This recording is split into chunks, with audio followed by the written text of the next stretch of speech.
Chilakaluripet assembly TDP అభ్యర్థి ప్రత్తిపాటి పుల్లారావు తరపున ఆయన భార్య వెంకటకుమారి విస్తృతంగా ప్రచారం నిర్వహిస్తున్నారు.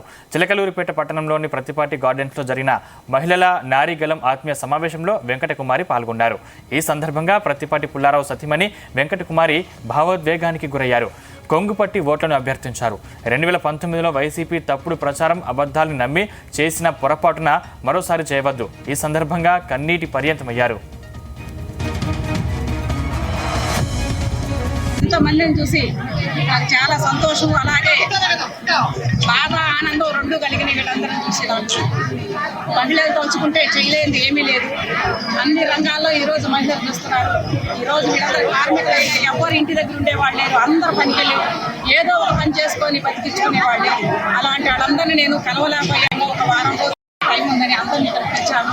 ప్రతి ఒక్కళ్ళు మా ఆహ్వానం మన్నించి ఇక్కడ అందరూ వచ్చారు. అందరికీ నా కృతజ్ఞతలు తెలియజేసుకుంటున్నాను. ఈరోజు చిలకలూరిపేటలో పురుషుల కన్నా కూడా మహిళా ఓటర్లే ఎక్కువ మంది ఉన్నారు. ప్రతి ఒక్క మహిళా ఓటర్ కూడా ఈరోజు పుల్లారావు గారు చేయాలి. పోయినసారి మనం ఒక్కసారి చూద్దాము, జగన్ అనే వైసీపీకి వేసి మోసపోయాము. మనం ఎవరైతే నమ్మి మనం ఓట్లు వేసామో వాళ్ళు మనకు అందుబాటులో లేకుండా మన నియోజకవర్గాన్ని వదిలి వెళ్ళిపోయారు. తెలియక పొరపాటు చేశాము. ఈసారి అలాంటి పొరపాటు చేయము. ఎప్పుడు 25 సంవత్సరాలు అవుతుంది పుల్లారావు గారు రాజకీయాల్లోకి వచ్చి. ఎప్పుడు ఆయన అప్పుడు ఏ నిమిషం వచ్చినా పార్టీలకు అతీతంగా పనిచేశారు. ఎవరో ఎన్నో కార్యక్రమాలు చేశారు. ఎన్నో ఇదే ప్రతిపాటి గార్డెన్స్లో ఎన్నో మెడికల్ క్యాంపులు పెట్టారు. ఎన్నో మహిళలు కానీ లేకపోతే మగవాళ్ళు కానీ ఎందరో మెడికల్ క్యాంపు హాజరయ్యి వాళ్ళ కంటి పరీక్షలు చేసి ఎన్నో ఆపరేషన్ చేయించారు.